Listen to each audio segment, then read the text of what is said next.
is to shut down.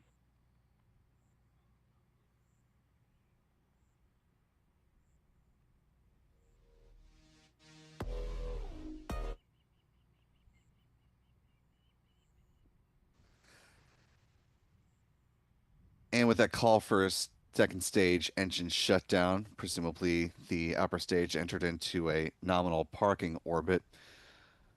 Assuming that, there will be a coast phase now that will last until about T plus 53 minutes and 58 seconds. That'll set up a quick 2 second burn of the upper stage engine, circularizing the orbit.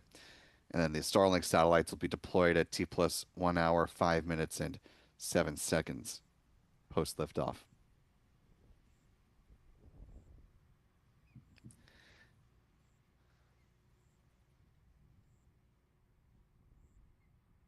Back here watching the strong back as it'll go up right here momentarily. Getting our replays ready for you in just a moment, but let's go ahead and step through the mission stats as they currently stand with a good liftoff and landing of that first stage booster. That marked the conclusion of the 12th flight of B-1083 in the SpaceX fleet. This was SpaceX's 488th Falcon 9 launch to date, the 71st of the year so far. This was their 426th Falcon booster reflight, with the launch of a booster that has flown at least once.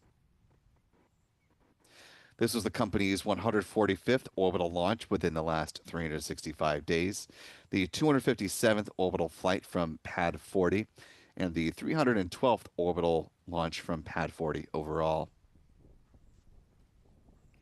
Here's a look at where the bar chart currently stands for the Falcon family of rockets. Moving on to some recovery stats. This was the 124th landing of a booster on the drone ship. Just read the instructions. That marked the 371st drone ship landing for SpaceX and the 460th overall booster landing to date. Finally, with some industry stats, today's mission was the 49th orbital flight from Florida so far in 2025. This was the 75th launch from U.S. soil, the 82nd from U.S. rocket company, and the 127th orbital launch attempt around the globe. So far, there have still just been 3 launch failures on the year so far, and here's where our pie chart currently stands.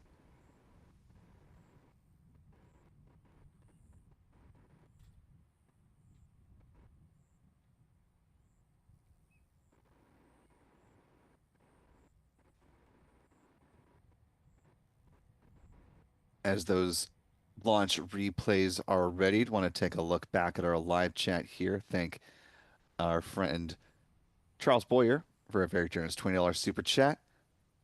Charles, of course, the man behind Talk of Titusville, uh, important local publication here on the Space Coast, keeping tabs on things, primarily, of course, as the name suggests, up in Titusville, one of the northernmost municipalities here in Brevard County, but also tracking things regarding space and space flight and impacting Central Florida as well. So thanks for the super chat, Charles. Good to see you this morning. Who says, as always, the timely launch information and overall coverage are simply excellent. Great job, Spaceflight Now team.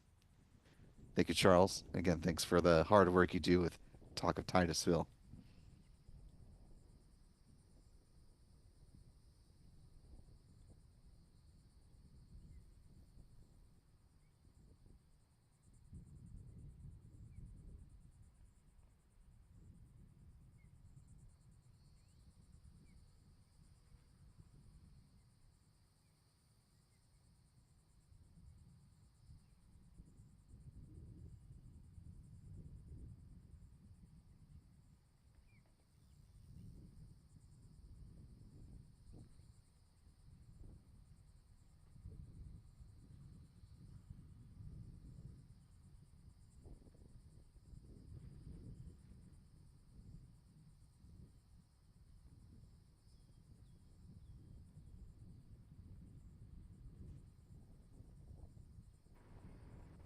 As a reminder, SpaceX still readying the launch of the AX4 mission alongside, of course, Axiom Space, which is the company behind this flight, this private astronaut mission, getting ready to fly to the International Space Station.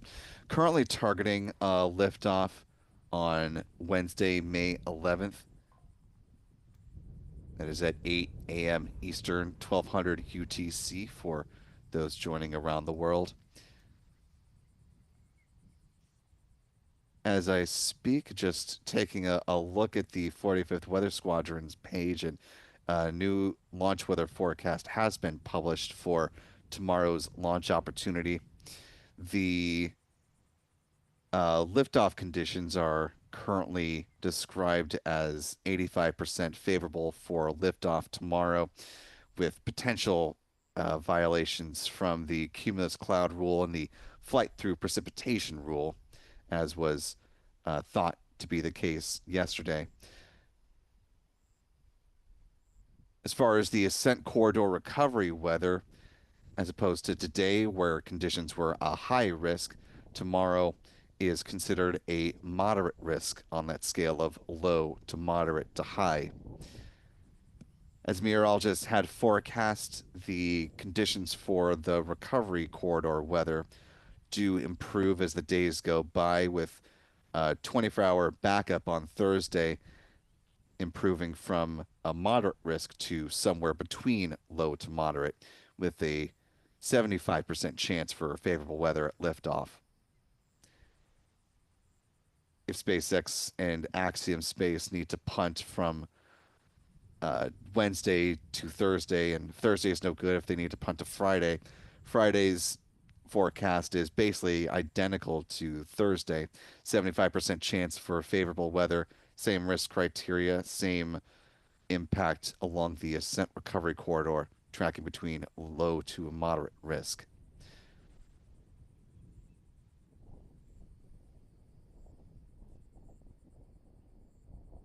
Here at Spaceflight Now, we'll have live coverage of the AX4 mission whenever they are ready to launch. That begins at L-5 hours. Do have our launch replays ready for you, so let's go ahead and bring those in before we wrap things up, starting with the fixed view from the press site here as arranged by our Adam Bernstein.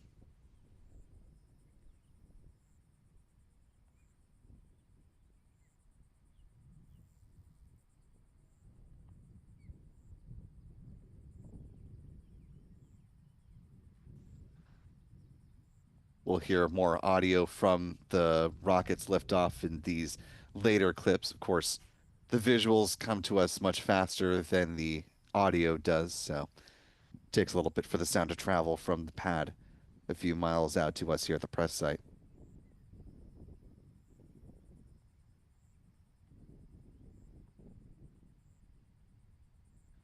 Moving on to the turn basin view, one of my favorite views.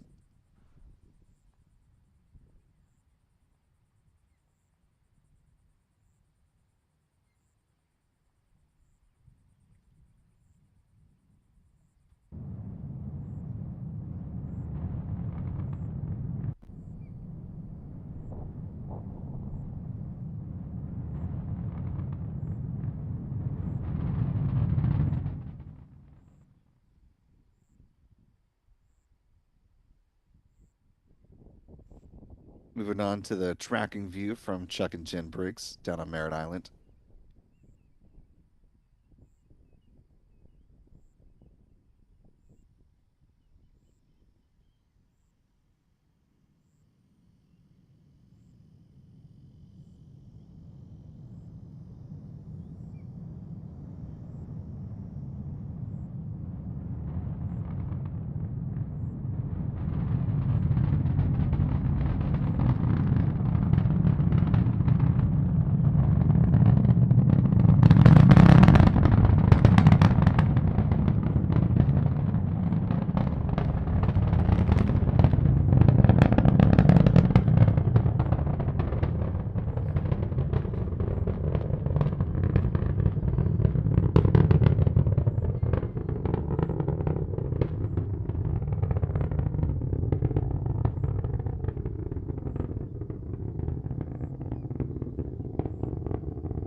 Moving on to the tracking views from P. Carstens.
And one last view from our tracking camera here at the press site.